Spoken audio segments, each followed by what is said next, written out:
Yo, it is Sunday, May 15th, 2022. I'm back. Join me as we celebrate Mental Health Awareness Month. Let's get this show started.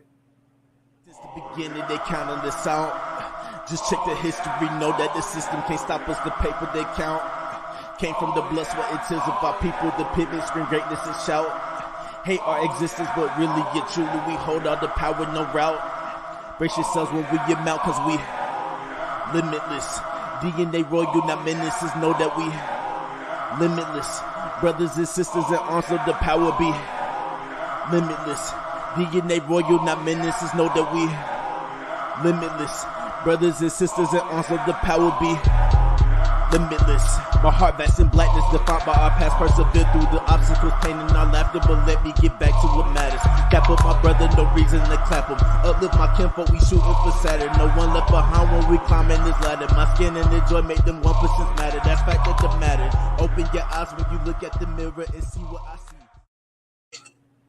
Yo, what's up, y'all? What is going on? This is your boy, Thomas Davis, coming live from the DMV. Thank you so much for joining me on this Sunday cloudy evening here in the DMV. It was sunny all day. It was like 78 degrees, but now the rain is coming. But that's not going to stop the show. That's not going to stop us from giving you some tools, some golden nuggets, some energy. And look, my background says Mental Health Awareness Month, y'all. I am excited, and we are all here to have a great time. For those of you who are watching the show on replay, we encourage you to continue to like the show, to continue to share the show, share the rebroadcast, and let's have a great discussion. Hello, my mom. That's my mom that just chimed in, Miss Penny Davis. Greetings from North Cackalack. Glad to see that you're on, and we're going to have a fantastic discussion. But look, as we are celebrating Limitless Possibilities and Mental Health Awareness Month, I want to say to all helping professionals, shout out to you. Shout out to you for everything that you are doing for youth, young adults, families, everyone that you are connected with, because this is about bringing awareness to light. But before we go into the show, I want to just give you some reminders. Yes, it has been a minute. And yes, I am excited to be back on set with you. But look, you can follow us on the following platforms. You can follow us on Facebook, which is Limitless Possibilities. You can also follow us on Instagram, which is Limitless Outcomes. You can follow us on YouTube, which is Limitless Possibilities LLC. And you can also follow us on Twitter, Limitless, the number 1, the number 4, the letter U. And you can always visit our website at limitlesspossibilitiesforyou.com. All right, we're going to go right on into it. As we talked about it, I wanted to make sure that we take the bulk of this show to have an interactive discussion. We have some wonderful, wonderful panelists on tonight. I'm so excited that they're here. And we just want to just really talk about mental health awareness. A lot of us, and once upon a time, I was a little ashamed about talking about mental health because you are not supposed to be sad. You're not supposed to be any of that. Good evening, Rashid. Thank you from North Carolina. A5 is in the house. Thank you, brother. Thank you so much for joining. But as I was saying, we don't really like to talk about mental health because we don't want to talk about it, because there has been some history that says what happens to you should stay with you. You deal with it. For our men, some of us have been told we are not supposed to show any emotion. We're supposed to be strong and deal with it. But now is the time for us to just let people know that I am not okay. It is okay, y'all, to say that I am not okay. But I do want you to do a few things. I want you to like and share this broadcast. Like and share this broadcast, because you will definitely get some information tonight that will only not just help you, but it's also going to help me. It's also going to help us, because quiet is kept. We sometimes, as helping professionals, we sometimes got to go get that called emotional tune-up. I know I do, and I am not ashamed to say it. Daryl, what's up, my brother? Thank you so much, and thank you for watching all the way from the A. Peace up, A-Town down.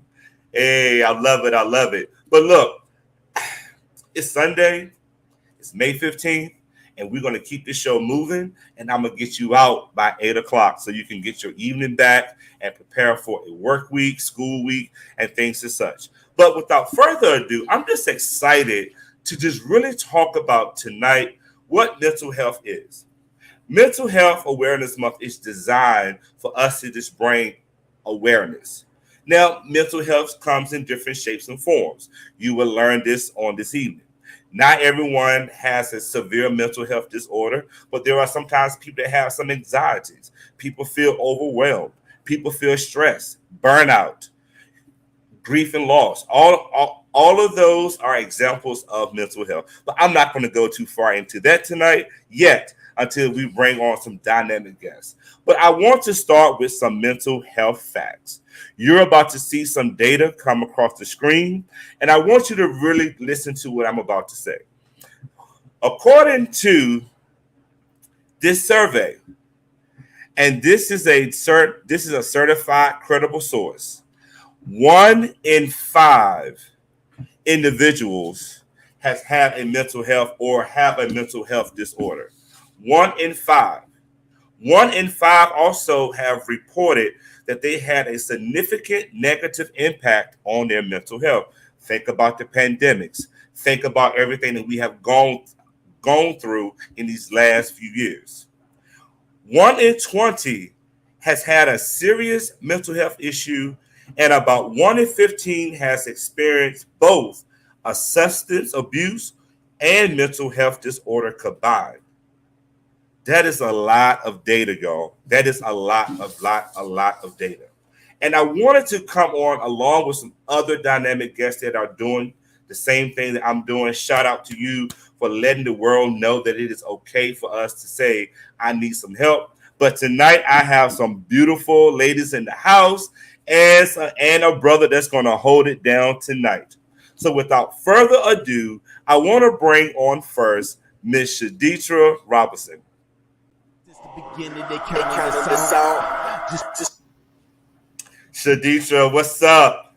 Hey, Thomas, how are you? I'm well. How are you? I'm good. I can't complain for this Sunday evening. Okay, cool. How you doing in Maryland?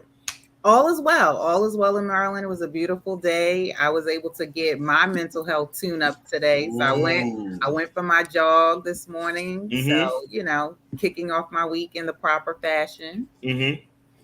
Okay. I wanted to really say to you, thank you so much, as always, for being on the show again.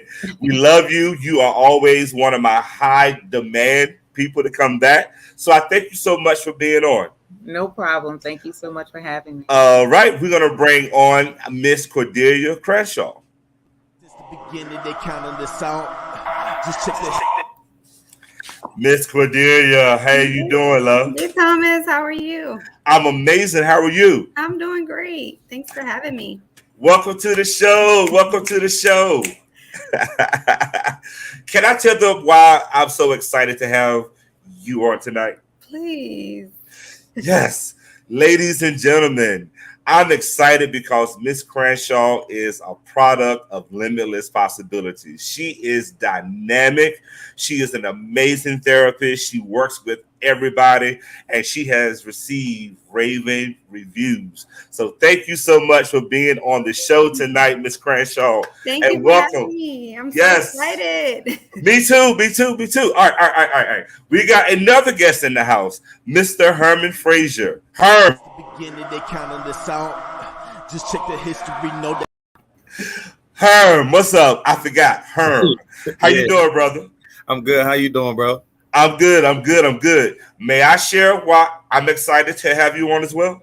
Sure. Yeah. All right, y'all. This is another Limitless Possibilities therapist. He is one of my black male therapists. He has done an amazing job. The young men, the young ladies, and the families really love working with him. And I'm just amazing. I'm just excited to have you on as well. So welcome to the show, Mr. Frazier. Thank you. Thank you for having me. And thank you, rest of you guys, for joining us too. Before I go any further, one of the things I do want to do is have everyone that is watching this show look at the screen. You see young, amazing, beautiful, not you, Herm, handsome men and women that are not ashamed to be present and to let everyone know that we matter. And that's what this screen is about, is that you matter. I matter, you matter, we all matter. And while we're here, let's talk about the youth. So there are some stats that I want to post about some youth data, because a lot of us on screens work with youth and young adults. And it says, according to the 2021 survey, 13.84 of teens have had at least one major depressive episode in 2021. That was last year. 13.84%, y'all, which is an increase of 260,000 cases from the previous year. The same survey found that 9.7% of teens have had a severe major depressive disorder, which is an increase of 126,000 from the previous year. That is a lot, y'all. And this is why this is very important, and it is very key that we are doing what we are doing. It's a thankless job at times.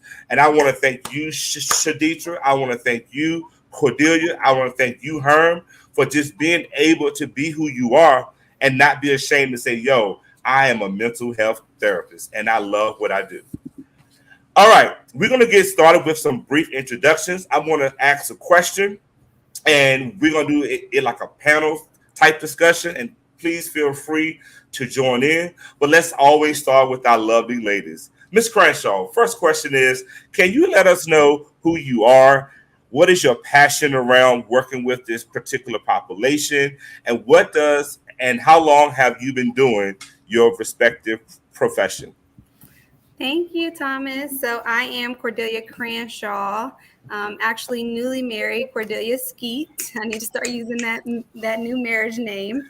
Congratulations. Thank you. I am a licensed clinical social worker, and I have been in this field for almost 10 years now. I have professional experience, but something that is very unique to me is I also have lived experience in the child welfare system. So I have been working with children and families in the DMV for quite some time. I believe that my lived experiences are what exposed me and led me to finding my passion and my purpose with mental health and ensuring that children and families understand that their trauma, their life challenges don't determine their future success. And I am a living testament of being connected to many systems and not allowing my circumstances to determine all that I accomplish in life. I'm really big on helping everyone transition from surviving every day to thriving every day. So I'm so honored to be here tonight to talk about mental health and the importance of just taking care of yourself. I love that. Thriving. Okay. All right. Shadisha, come talk to us, Shadisha. Good evening, everyone. I'm Shadisha Robinson, and I'm a counselor. I've been in the field for 20 years. I've ran group homes before, working with adults with mental health needs, as well as in the group home setting for our young adults and teenagers. I've also worked, I'm a step director on the federal level, where I run a grant program for the federal government with Small Business Administration. But my true passion is that of working with youth and young adults, especially females. My main priority is ensuring the well-being of those individuals, but really promoting advocacy, really teaching them the tools so that they understand that their voices does matter and how to utilize their voices so that they are not feeling that they are alone. Wow. Thank you for sharing that. And you are dynamic. All right, Herm, talk to us, Herm. What's up, y'all? Herm Frazier, LGPC. I've been in the mental health field probably about 7 years, dating back to 2015 when I was in grad school at Maryland Eastern Shore. I got into the mental health field sort of on the banana peel. I was in school. I went to school to be a school counselor, and it was a dual degree. But I got my first job in the mental health field as a PRP worker. So while as a PRP worker, I learned more and more about the mental health field, and it became natural to me. So a lot of my natural attributes and qualities and characteristics, I made a profession out of it. And last year, I became an LGPC. Been a therapist going on 2 years. My man, Mr. Thomas Davis, gave a young guy a shot, and I just happy to be here. Thank you, Herm. Thank you so much. With all due respect, I was on my phone just for transparency purposes, reading a text. We had a guest that was supposed to be on tonight, and his name was Mr. Pernell Bush, and he received some devastating news that his grandmother passed on today. And so before I move forward, I do want to let you know, Mr. Bush, your thoughts and prayers are with us. And I definitely will give you a call once this show ends, and just know that it is okay. It is okay. It is okay. All right. Moving forward. I also just wanted to start off with the first question by just asking you, Herman, first, is why is mental health important to you? So mental health is important to me. It's like a two-part question. So when I first got into the field, I became more self-aware of like the verbiage around mental health, grief, trauma, stress, anxiety, depression, and I identified with it. But fast forward, 7 years later, the reason mental health is more important to me is because I feel as though it's not a lot of people like myself in the field, young, Black, like I feel like I'm a homeboy around the way. But I can walk the walk, talk the talk, but yet I'm educated and I could be myself, So I think my representation alone in the field allows other young men that comes behind me and young ladies as well to know that, you can have a career being yourself, not having to compromise your identity, not having to compromise who you are, your integrity. So mental health has given me a chance to essentially just be myself. Got you. And there was a question that was in the chat that asked you, what does PIP stand for? Can you share? Yeah, absolutely. So PRP, psychiatric rehabilitation program worker. So it's PRP, and it's basically a therapist at the bachelor's level. And Washington, D.C. doesn't have a PRP. I think they kind of have like CBS workers or something along those lines. Sorry if I'm misquoting it. But a PRP worker is at the bachelor's level. So it's like you do therapeutic work, but under the tutelage of a licensed therapist. Yes, and if I may add a little bit more. So basically what it stands for, you can work as a therapist, but you have to work under someone's license. Correct, yeah. They have to be licensed within the respective state. Considering that DC is not a state, you have to be still licensed in order to you have to work under someone's licensure. Yes, sir. Thanks, Tom. And that will be in all states, just to be clear. So if anyone have any questions, please feel free to drop the questions. We are loving them. All right, Ms. Shaditra, why is mental health important to you?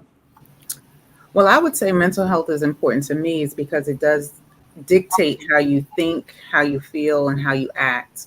If there's a chance or something's going on, just like the statistics that you have provided, it has increased. And of course, we can definitely say that's contributed to the pandemic.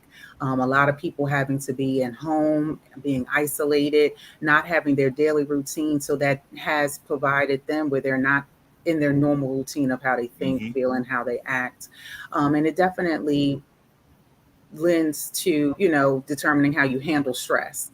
And so mental health is very important to me, ensuring that you stay on a positive note. Not every day is going to be positive, but how you dictate, how you maneuver through it, and how you handle it is the main key. And that is one thing, like I said before, I'm about advocacy, but I'm definitely about ensuring that individuals understand it is okay to have those down days, but not to stay in those down days. Be able to get up, pick yourself up, or even be able to reach out to your mental health professional so that they can give you that lending hand, be that listening ear, that sounding board in order for you to get back on track. Love it. I was about to sing, we fall down. Okay, I'm gonna stop.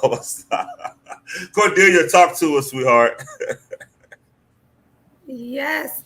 Excuse me. I've been tested very many times in terms of mental health. So mental health is important to me because I have lived through my own experiences with having to keep myself uplifted, seek therapeutic services, and I come from a family and a history of, my family dealing with mental health, and that's why it's important to me. I also believe that it is possible with the appropriate tools and the resources that it is possible to overcome no matter what life challenge you're facing, no matter what obstacle is in front of you.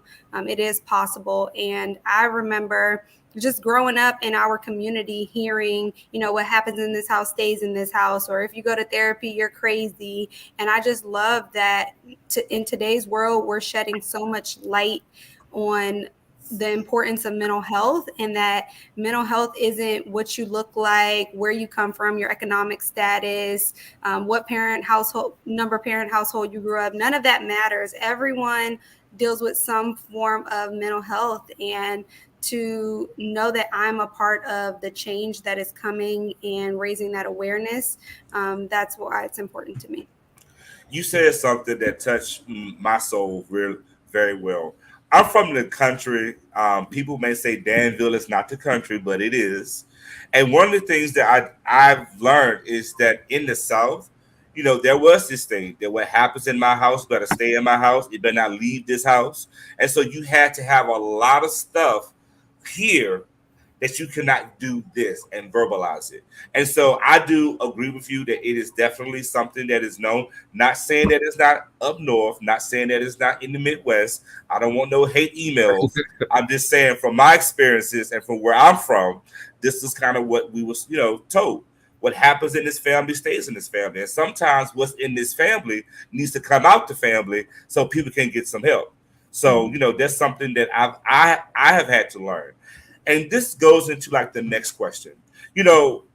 People sometimes says, oh, well, when you go and you talk to someone, we are the picture perfect people, meaning AKA therapists. But there are times in our personal lives that we've been tested. There have been situations that we have had to encounter. There has been some barriers and some mountains that we personally have had to move. I can personally say for me, when I was growing up, I had a stutter, and I was very, very uncomfortable with my stutter. I was picked on, borderline bully, and people would say that no one wanted to hear what you had to say, Thomas.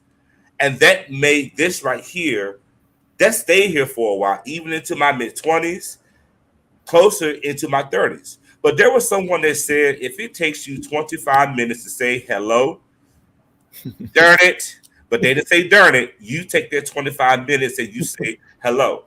And so this is why I really wanted to come on this evening to let people know that we don't have to let what we are being dealt with to keep us in bondage. We don't have to let one small situation keep us there, because there is more to life. There is more to life than just being stuck on something that don't have to take control of you. So that goes into our next question. What are some past barriers or hurdles that you face that may have caused your mental health to be challenged? And I'm going to start with Herman first. Got you. That's a deep question. By reading that question, the thing and hearing you, speak on your testimony, the thing that came to mind was, growing up as a Black. So I grew up in inner city DC. I grew up uptown DC public schools, K through 12. I never been to private school, none of the above. So a lot of things that come around that, without me going into detail, just know that they exist. All right. So, I'm sorry, this is a loaded question, but take your time. My bad. But a barrier that I would say is being a Black male that's smart. You know what I'm saying? Like being smart and having to live in an environment where intelligence isn't always, highlighted. It's not always applauded. Even graduate from college, like, it's saying they're applaud somebody come home from jail as opposed to somebody coming home from a 4-year degree, yet alone a master's degree, you get what I'm saying, or PhD. So I think that learning, like finding my place, I think that was a barrier that I had to like finding my place of where I am and where I represent, which leads me back to the first question, how mental health gave me a space to give my natural attributes. You know, I'm a good listener, I'm respectful, generally a self-aware person, you know, things of that nature. So I think just growing up in the inner city was like the biggest barrier to my that tested my mental health capacity. Thank you so much for sharing. Shaditra, come talk to us. Well, I would say overall, I didn't have too many barriers. It wasn't until I actually was in my master's program, finished, and I was in a particular class, and we were talking about, it was centered around family. And, you know, it was something that I kept to myself. I would vocalize it to my mother every now and then about my siblings. I have 2 siblings, one older, one younger, and they're lighter skinned than me. And that goes to a whole nother, you know, thing in the Black community when we talk about light skin, dark skin. And I felt that my darker skin was one that I was looked down upon, not by my parents, but by my siblings and some of my other family members as well. And so I dealt with that for many years, you know, carrying that around. And it just so happened that in a group counseling class, we were really, really in depth about, you know, just family. And that really broke me when it came to that particular aspect. And I was able to truly break that barrier by verbalizing it. Because before I didn't know how to verbalize it, you know, really get to the deep core about it. And once I was able to do that, it really did change me in building relationships, because I looked at some of my friendships, and I would not consider, you know, friends that were not the same shade as me, my friends. I would be like, oh, I'm connected to them by somebody else, but they're not someone that I would go and see. So that was an issue, because I truly do look at forming relationships and friendships as a number one key in my life. But for a while, it was something that it was a barrier, and it definitely was hindering me in my growth as a woman. And I definitely made changes because I wanted to make sure that that is not something that I would pass on to others, especially in my therapeutic sessions when I'm working with clients. Love that. Awareness and transference. I love that. Thank you so much for sharing. Ms. Skeet, come talk to us. Yes, so that is definitely a loaded question. And honestly, I can focus a lot on my upbringing, but I want to talk about something that recently happened that really just took me to a place that I have never actually truly been before. And so I am Miss District of Columbia USA 2019 and top 10 at Miss USA. And my Miss USA, Chesley Christ, took her own life in January of this year. And I have been taken away from my parents. I have been split up from my siblings, but I have never really experienced grief and loss. And this was the first time that I really struggled with knowing someone who, you know, to society was perfect, who always had a smile on her face, who always cracked the jokes and just took command of the room when she walked in. And Chesley and I were close because we all competed in pageants together, and you know, we competed together at Miss USA, but our entire class had no idea what she was going home at night and dealing with. And to wake up one day and to have my phone blowing up because of the tragedy, it was something that took me by surprise, and I had to take a step back and remember some of the things that I communicate to my clients about seeking help and you know, understanding your triggers and knowing your coping skills. And so that is something that I've recently had to deal with, and especially being in a capacity as a therapist. Sometimes it's hard to remember that we face challenges too.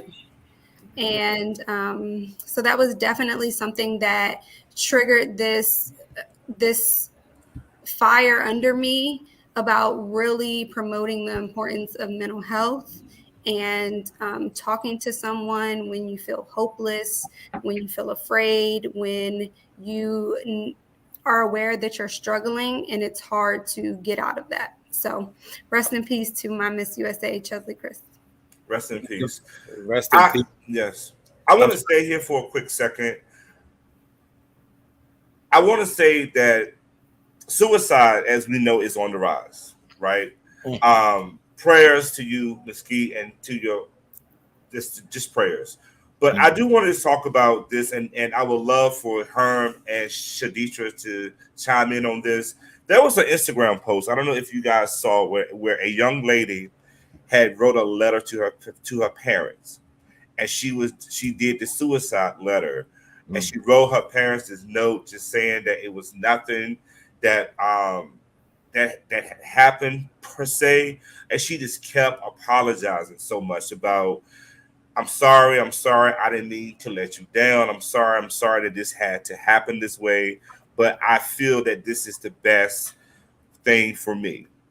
One of the takeaways that my initial thought that I had was, there are so many people out here, y'all, that are sitting here smiling at you, sitting here on a screen, doing TikToks, doing Facebook Lives at your house, at your crib, that is smiling, but on the inside they are dying and crying because they are hurt. And the reason why they are hurt is because we don't have safe spaces or safe places for someone to come to you and say, hey, this is what's going on with me, without being judged, without being looked at like, whoa, you did what? And so I just want to stay here for a minute and thank you, Ms. Keith, for opening up that door, because this is why we're here tonight. It's to talk about how it looks. So Herm or Shaditra, please chime in on this. That was heavy. I ain't gonna hold you when you saying that, you tapped into some emotions. That's one of the things about being a therapist. Your self-awareness becomes sort of heightened, and it took me to a place of thinking about some of my friends that I grew up with. I'm 32.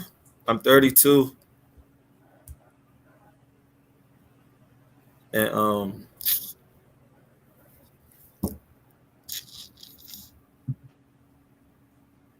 anyway, my bad. You good. I just used the coping strategy. I just had to count. But a lot of my friends are dead, dead or in jail. And my closest friends, my mom watching too. Take your time. You're good. You are good. You're good. I've had. But it was crazy. I never got grief counseling. So me talking about it is kind of this right here. Mm-hmm. This is for. But just hearing, what she said, it took me to a place and think about them, and it made me think about all the other people in our community that, don't have, like you say, that safe space. Some of them don't even have that identification to know that they're grieving, Mm-hmm. Some of them don't even know that you're grieving. Like, I didn't even know I was grieving. I self-medicated in my past. That's what I say, becoming self-aware. You like, damn, that's what that was. That's why I'm chain. That's why I'm chain smoking. That's why I'm drinking. That's why I want party all the time. That's what, and I see that a lot in our community. And so her saying that just took me there, and it makes me think about, the youth that I work with, the adults that I work with, my own kids. That's my take on that, though. I'm gonna leave it at that. That's my take on that. I got you, Miss Shaditra. Definitely, it's a topic that we need to start talking about a lot more. And just like Herm had just identified, what we see and what we do in our community, majority of the time is partying, drinking, even sex, sexualizing. Those are the coping mechanisms that, people they utilize instead of actually sitting down, tapping into what is really what's bothering them. And that's why, having this platform for us to get out, be able to talk and share and be open for people, for individuals to see that we look just like them, and we're here to assist them through that process so that they don't have to drink or smoke or have sex anymore. This is the main reason why we're here, so that we can be those educators and be that voice, so that individuals understand that it's okay. You can definitely come out of the darkness, come into the light, and get the help that you need so that you can be a productive citizen. Just be productive for yourself, because that's the thing. People they're destroying themselves because they don't know how to cope. They're coping in the wrong manner, and it's just going to be a continuous cycle with the drinking, with the partying, with the smoking. That's a gateway. Then you go on to other harder drugs. Then you're not functioning. You're going to work. You can't keep a job. So it's just so many things that snowball, and you just never get out of that cycle. So definitely, having this topic, people, they look just like us, but they are suffering inside, and we need to just continue to keep talking about mental health awareness, suicide prevention, domestic violence, so that individuals understand that you're not in this alone. There was a comment that was yes, go ahead. I was just gonna say, in DC specifically, a lot of our youth and adolescents are leaning towards gun violence as a way of coping as well. Absolutely, gun violence, and I like that she also highlighted hypersexuality, like things of that nature. Those one of the the second tier coping mechanisms that people don't often talk about. But she's right though. Yes, and that's going to tap into what there was a comment that was posted earlier. A lot of educators are not equipped to deal with how grief and trauma show up in Black children and young adults. I do want to say, Mr. Darden, I agree. But I also want to take that a step further. And I may lose some followers. I may get people to block me. A lot of educators aren't equipped to deal with what our kids are doing because they have not dealt with their own grief. They haven't dealt with their own realities. Because as quiet as kept, I have gone through some stuff. And I made a decision to work with the population that I work with, not for popularity, but so they can see someone in the flesh that they can identify with, to know that you don't have to be what you have gone through. You don't have to be in a situation to where you don't know who you are. You don't have to be alone and trying to figure out what do I need to do to be the next best thing, because you have people in front of you. And so, Herman, I want to tap into you and tell you, continue to show that emotion, because there is someone watching, which I received a text that says you got him well aware. So never allow yourself to not show who you are, because we were taught not to be emotional. So I applaud you, bro. Like, this is what people need to see, that Black strong men have emotions too. Black strong women have emotions too. Everyone, whether you white, Black, whatever your sexual orientation is, you all have a voice. And this is what I wanted tonight to be about, is that we all are just able to just touch and agree and understand that this is why we are here today. All right. Speaking of today, speaking of suicide, speaking of all of these different things, there are a lot of people who are going around and doing what I like to call fake diagnosing themselves. Oh, I have ADHD. No, you don't smoke a cup of J's and you don't got hungry, so you can't sit down. I'm just so tired and sad, because maybe some of the actions that we're doing is causing us to feel the sadness because of a response and an effect of what we did. But I want to say this: if you are not licensed, if you do not have a clinical background, if you're not a psychologist or a psychiatrist, or you don't have access to the DSM-5, you should not be diagnosing yourself. Go see appropriate people that can give you that appropriate diagnosis, which goes to my next question. There are many diagnoses, many different mental health Axis 1s, Axis 2s diagnoses that are out here. We hear a lot about anxiety disorder. We hear a lot about post-traumatic stress disorder.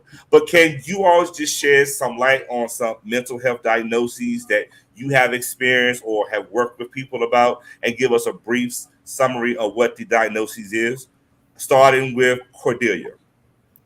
Yes. So, like you mentioned, the DSM-5 is thick. It's about this thick. And there are so many different diagnoses in there. I mean, it's overwhelming. If you are in this profession that is like on your desk, it's always right there because you are constantly having to check it and identify what actually applies with your client's symptoms and behaviors and episodes. So, I mean, there are just so many. You have phobias, you have, anxiety with selective mood, or anxiety with unspecified circumstances. So there are just so many different diagnoses. You have bipolar, schizophrenia. There are just so many different things out there that, I just have to reiterate what Thomas said, and do not diagnose yourself. It is very easy to be attached to labels. And I think one of the biggest things for me as a mental health professional is not attaching yourself to a label, and understanding that our brains are so powerful that they create pathways of behaviors, but those pathways can be changed and altered. And so that's one of the biggest things about mental health is you may be behaving and thinking and feeling a certain way, but once you get into a safe space where you're able to express those things and unpack some of those things with a professional who can use the DSM-5, who can use their expertise, they are able to teach you and guide you in the right direction. Thank you so much. Shadisha, talk to us. So majority of the individuals that I work with right now, I'm dealing with a lot that are dealing with depression. Or mood disorder, unspecified. So those are the young women, because I'm very specific with who I work with. So I prefer to work with 18 to 40-year-old women, and a lot of them are dealing with depression. Since, as far as me being back in the field and working. So when I am working with them, I really do dig deep into their day-to-day and really see how I can take them back to understanding what brought them to that point, and then work with them to understand those triggers, how to, make sure that they have self-care in place, ensuring that there's some physical exercises in place. So those are some of the things that I work with the individuals on my aspect of my therapeutic services. Thank you. Herm, talk to us, brother. So I got a young lady. She was diagnosed with like anxiety, like generalized anxiety, but a specific diagnosis that people know about it, but it sometimes can get lost. And I always say agoraphobia, like the fear, like being trapped in a place, or like being able to not get out. So a lot of times she may act out. So her mom may, like, she acts out, but she acts out, she becomes aggressive, she becomes like, her senses become kind of all over the place, real impulsive. And after talking to her, and and I had to break down what agoraphobia was, she said, no, that is that. Every time I got to get in the line in the cafeteria, I feel like that anxiety comes back. Every time I stand in the line for roller coasters. So we found out that she has to get panic attacks about standing in lines. You know what I mean? Standing in the lines. Or sometimes it's also for older people, it could be being in clubs, being in large crowds. So it's not just at social anxiety, is literally the fear of being in a small place. It don't gotta be a small place. It could be it could be grandma's house. It could be a house that just makes you uncomfortable. You get what I'm saying? Like something like that can. So that's the one that just comes to mind, because that's the most recent one that came to me this week. So got you. Thank you so much. And I was on a webinar last week, and one of the diagnoses that's like really coming up now is factitious. Everybody want to have COVID. They don't have COVID, so they can be home and they can be sick. These are, listen, y'all. This is some reality stuff. We are making mental health normal, because we're not looking at the schizophrenia, the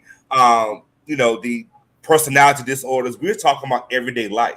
People that are pretending to be something that they're not, just so they can get to what they want. So I was on a webinar and they was talking about how a lot of people, some people are pretending to be sick and they are not. And that's sometimes to do with a lot of attention, because if they feel that they are sick or something is going on with them, then they get that attention, they get that love, they get that nurturing. And that kind of goes to that pyramid.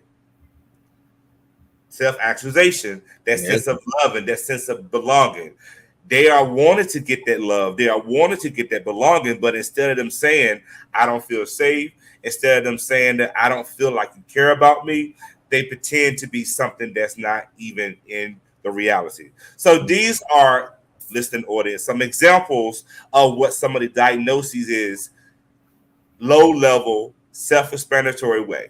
Now, we could have came and gave you the diagnosis code, and Cordelia came up with a great point, is that we don't want to make it so overwhelming that you become resistant to seek help. So we wanted to simplify it just so that you can kind of understand what it looks like. All right, let's go back to the youth stats, because Cordelia and Herman said something earlier that I think that was very key in inner city, and that's gun violence. And Jasmine, can you post that quote again? Yes, thank you so much. And talking about major depressive disorder, and for a person who works in a school right now, the district alone, the District of Columbia alone, have had an uptick in gun violence. We have had an uptick in people not being able to resolve conflict. One of the things I can tell you that is on the rise because of the gun violence is this little thing right here, social media. Somebody gonna put something on social media. Oh, when I see you, it's up there. What's up there? You know, but this is the language that our youth is dealing with. But some of this is because our kids have been in the house for so long.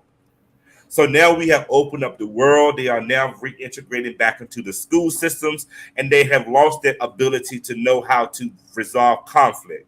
But a lot of this data is around major depressive disorder.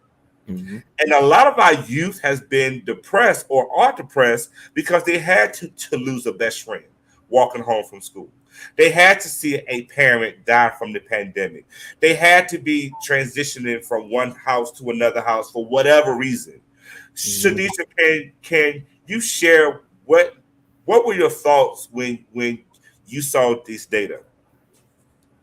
Well, when I saw the data, I definitely was, taken back by it. But I am aware that those numbers are in place because I have a lot of educators such as you. Even when I have I have superintendents who are in different areas in different states, and I do talk with them about these numbers. So I do see how those numbers can be in place, and it's terrifying because as far as the children not having, going to school and having that social interaction is very, very important. And so a lot of our children have lost that, like you noted. So, them coming back into the school system, not having the socialization for 2 years of how to deal with one another. Of course, things were already on, diminishing because they were using social media so much. They could be sitting right next to each other and text each other instead of having a conversation.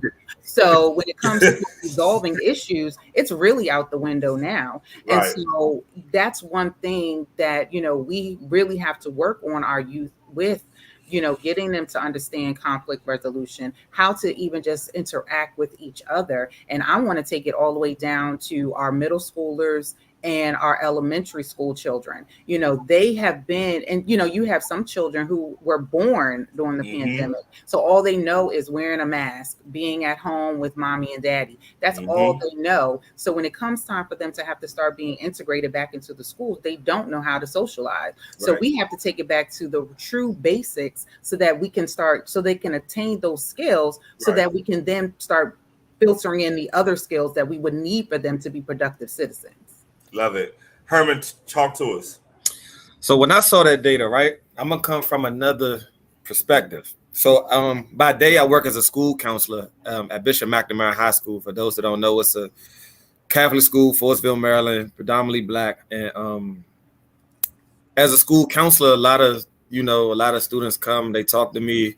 And a lot of these students happen to be like, from affluent backgrounds, parents, 2-parent homes, 2-car garages, the whole nine.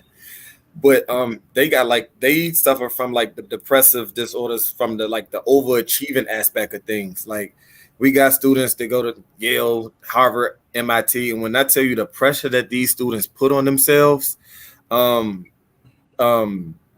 thoughts of suicidal ideations that occur that they tell me about, their self-esteem is like, and I'm talking about these are brilliant kids. These people that's like, some of them smarter than me. I'd be like, you really stressed and you really, about that. And so I'm coming from that perspective just because of my day-to-day life, just interacting with youth from that side. But then when I come home and I work, I live in Southeast, I live in DC, and then come home and I got my nieces and nephews and other kids in the community.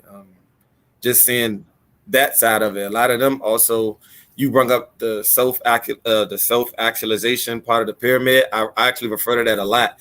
And a lot of their parents are, for whatever reason, they chronically financially stressed, and that is a whole nother whirlwind of topics. I'm not going to go deep into it, but just being chronically, whether unemployed or underemployed or just straight up under the poverty lines, that alone can cause, mental health disorders and mental health illness, So that's what I thought about as I read that stat. Gotcha. Thank you. Miss Cordelia, talk to us.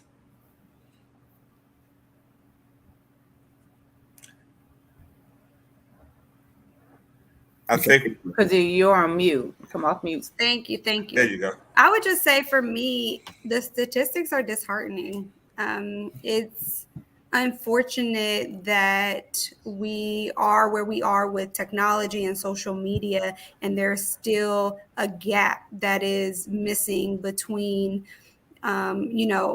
identifying that you need mental health and then being able to access those resources, access resources that are quality and that where the professionals and the therapists are culturally competent. For me, it's all about breaking generational cycles. And I work specifically with youth, with children and families. So I always just make it my top priority in educating them on how the necessary steps that they can take to begin to break those generational cycles. Gotcha. Thank you all so much. I can't believe this show is almost over with, but guess what, ladies and gents? We're going to do a part 2 of this, and we're going to do it with a spin on it for our next show. So yes, we're still going to do mental health awareness, but we're going to add a little bit of 2022 versions to it as well. So keep up to date with all of our social media so you can follow us and watch part 2 of this. We just made this decision like 2 seconds ago. But before we close, I would like to have you all just tell us something that's on your mind, something that you want to leave the audience with tonight until we get to part 2. And I'm going to start with Ms. Cordelia, take it to Shadisha, and close it out with Herman. Yeah, I would I thank everybody for watching. This is so important.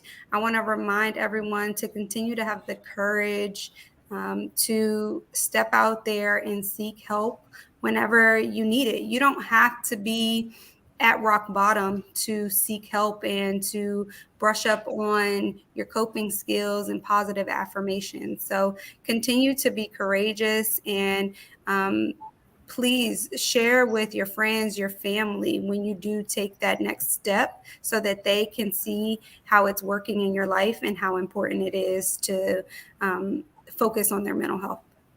Thank you so much. Thank you so much. Ms. Shaditra. Always, Thomas, for providing this platform. I truly do appreciate it. And I just want to say, with Mental Health Awareness Month, that it is truly important. You may not be feeling well, or you may see someone else that, you see they're spiraling. Please be that ear to get them into the right hands. You have Mr. Thomas Davis information, you have our information. Just reach out to us. We are here to assist. Even if it's something that we can't help you with, we have a plethora of other mental health therapists, and clinicians that we work with, and we can get you in the right hands so that you can start looking at yourself in the mirror and being proud. Just take those first steps. Our hands are here to assist you along the way. Thank you, Shadisha. Thank you so much. Herm, take us out. First, I want to say thank you for having me, Thomas. I had fun. I'm excited for part 2, and I would want to leave our audience and guests with practice mindfulness, set boundaries, and when in doubt, the work starts when you're not in therapy. I always leave my clients with that. The work starts when you're not in therapy. So just like you go to the doctor, you go to the dentist, they tell you the do's and don'ts for your health.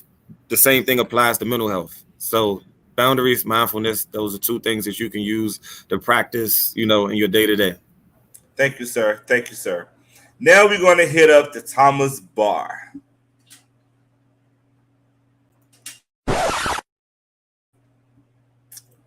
Yo, what's up?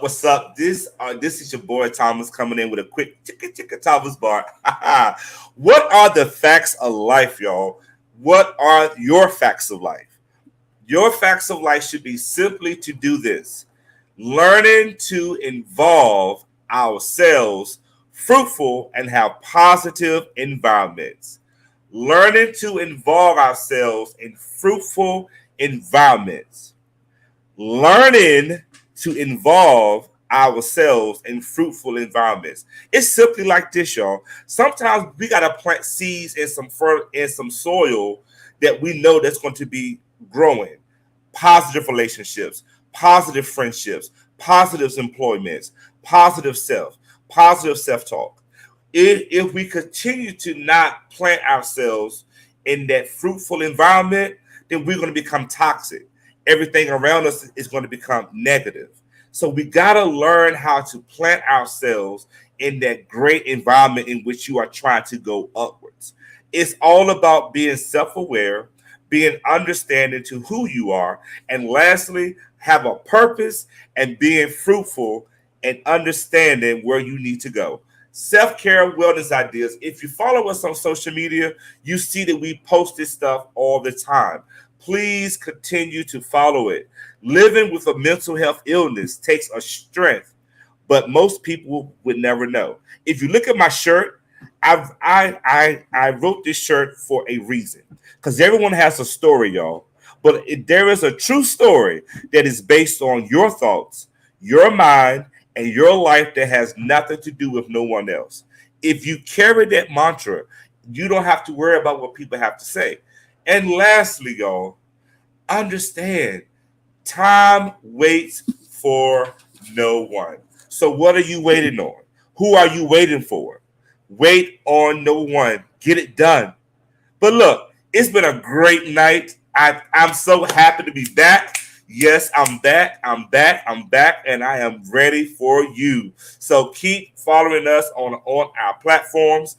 If you would like to serve as a sponsor for Move Mountains and Break Barriers, you can sponsor us by sending us an email at contact@limitlesspossibilitiesforyou.com.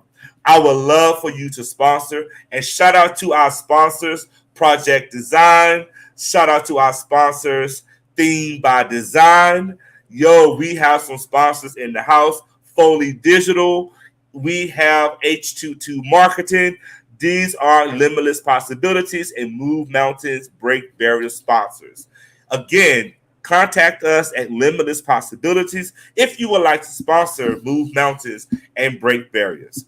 Until then, y'all, stay safe, keep smiling, understand your purpose, and continue to live. This is your boy, Thomas Davis. Catch you soon, and I love you. All the power that lies within thee. Black kings and queens who we will and shall be. Know that we bleed and breathe royalty. Love with the loyalty. Glow got me loving myself. Black skin my cover is hugging myself. Live for the mental and spiritual. But remember we limitless. DNA royal, not menaces. Know that we limitless.